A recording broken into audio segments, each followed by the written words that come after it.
As Hope puts her life on the line, Megan finally reveals her whole plan and how she pulled it all off. Please go ahead and hit the subscribe button and give this video a thumbs up. As we get into the secret Demera lab, Kayla's demanding to know who was in the mystery chamber from Dr. Rolfe. I never said it wasn't Stefano. They point out he implied it wasn't, then play on his pride as a scientist to get him to brag about his great success. Megan, meanwhile, orders Bo to kill Kate, but she tries calming the two down. I'll do what you want, just give me a second chance. Bo hesitates, which worries Megan until he says it'll be too messy for the lab. He wants to kill her outside. Kate tries to appeal to Bo once Megan's gone, but he just shouts her to move. Back in the lab, Rolfe is about to tell them who it is when Megan sneaks up and makes him shut it. Elsewhere, Hope gets off the phone with Andrew and tells John and Steve that she can get in to see Harris, but they need to go back to Salem. This is something I need to do on my own. Hours later in Salem, Roman's still talking to the urn, wondering what it'll take to hear from Kate again. He closes the pub and Steve and John show up to update him on what's going on. Andrew, Hope, Harris, the whole shebang. Roman wonders if Hope risking her life is worth it. The others insist Megan's a threat who needs to be stopped, no matter what. Roman still can't believe that Megan is alive and their wives aren't. He feels like he's going crazy. They get back to the urn talking and Kayla, appearing to Steve and Roman, wants to know if John heard from Marlena. Hope arrives at the facility holding Harris, who's locked in a high-tech plexiglass cage that would make Hannibal Lecter proud. Hope comments on how tight he's locked up and learns he's been quite uncooperative. Hope wants into the cage with him. Alone. Agent Rose tells Hope he's too dangerous, so Hope pulls out the unhappy to call Shane and tell on you bit. She enters and Harris greets her. Hello, Hope. It's been a long time. He wants to know why she'd even want to talk to him after everything. Hope says she got him help with Megan's brainwashing, but he's been fighting it every step of the way. He's still under Megan's control, and Hope only sees the real him when they're alone. She came to remind him of what they had. What we had was a con, he insists. Hope says that's not true. Something grew between them before she realized he just wanted the prism, even if he won't admit it. You felt something for me, and you still do. Harris wants the truth from Hope, and she admits that there were moments she felt something, even when she didn't want to. She goes to kiss him, and he stops her. He puts his hand around her neck and says not to play him. I could snap your neck in an instant. She says he won't do that, he's Megan's victim like she is. He lowers his hand and she appeals to him to help make Megan pay. Hope tells him about everyone else she supposedly killed. Why should that matter to me? She says that Harris was a hero before Megan got hold of him. The brainwashing made him a killer. It's not him. He can get his life back and she can help him. Alone, Kayla and Marlena try figuring out Megan's plan and wonder at Kate's fate. Marlena assures Kayla that Kate's resourceful enough to talk her way out of any situation. Stroking Rolfe's ego almost got them somewhere. If whoever was in the chamber was friendly, the person could help them escape. Outside, Bo's ready to kill Kate.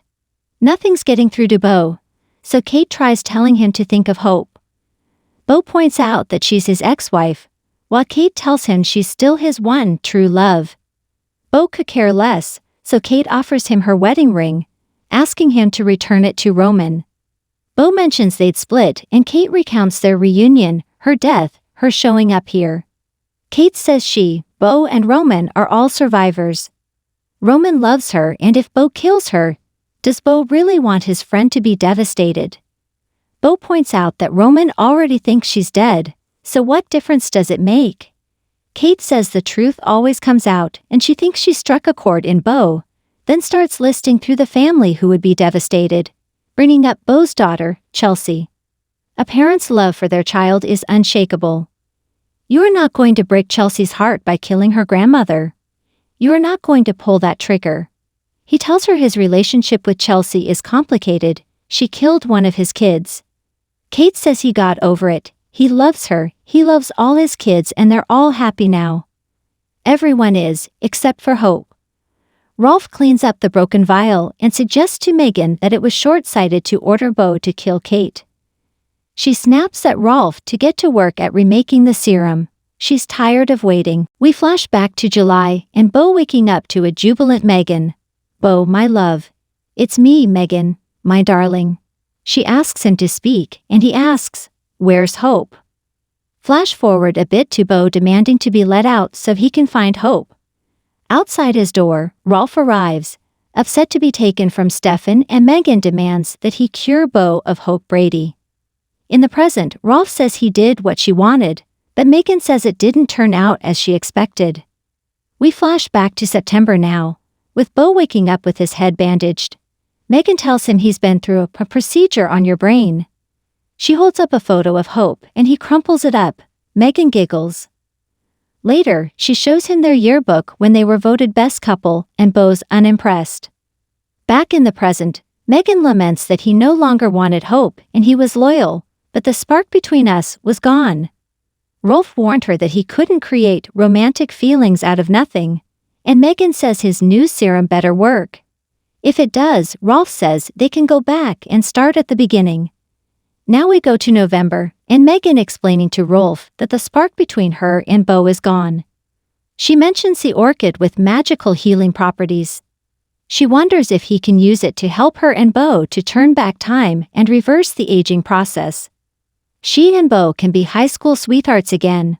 Rolf is intrigued and knows where the orchid is. In December, Bo sneaks out of the Dimra mansion with the orchid. He was the thief. By January, Megan is reading the news that the 3 ladies died. She apologizes, saying that she didn't know they'd get sick again, but she needed the orchid. In February, the women are in their pods when Bo enters to gaze at them. Megan comes in and asks what he's doing, and he wants to know why they're all there. Megan says that with their help, they'll get their lost time back and live happily ever after. Back in the present, when we're young again, like when we first met, I know he'll love me. She doesn't want a soldier, she wants his love. Megan rehashes how Rolf got here, made the serum, and will make more so she can get everything she wants and deserves. In the show's last few minutes, Marlena tells Kayla that she keeps trying to reach out to John and her family somehow, but only pictures their pain. Kayla remembers grieving for Steve when she thought she lost him. The pain will motivate them to leave. The 3 of them are going to escape. John, Steve, and Roman go their separate ways only to exit the pub in a brewing storm. Roman closes the door and goes back to his urn. John hears Marlena whisper, "Don't give up on me, John," but assumes it's the wind. Hope tells Agent Rose that Harris has agreed to another session. Bo tells Kate he's nobody's lapdog, but Kate says it doesn't seem that way to her. He's Megan's glorified errand boy. Bo wonders if it's the best time to insult him, but she keeps going.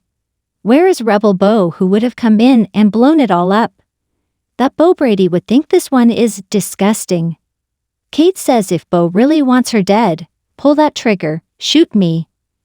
A gunshot rings out, heard by everyone inside, and Megan orders Rolf to make more serum. We will finally have our happily ever after. Bo comes back in and tells her it's done. She's proud of him, and he tells her he doesn't take orders from her and storms off. It's over.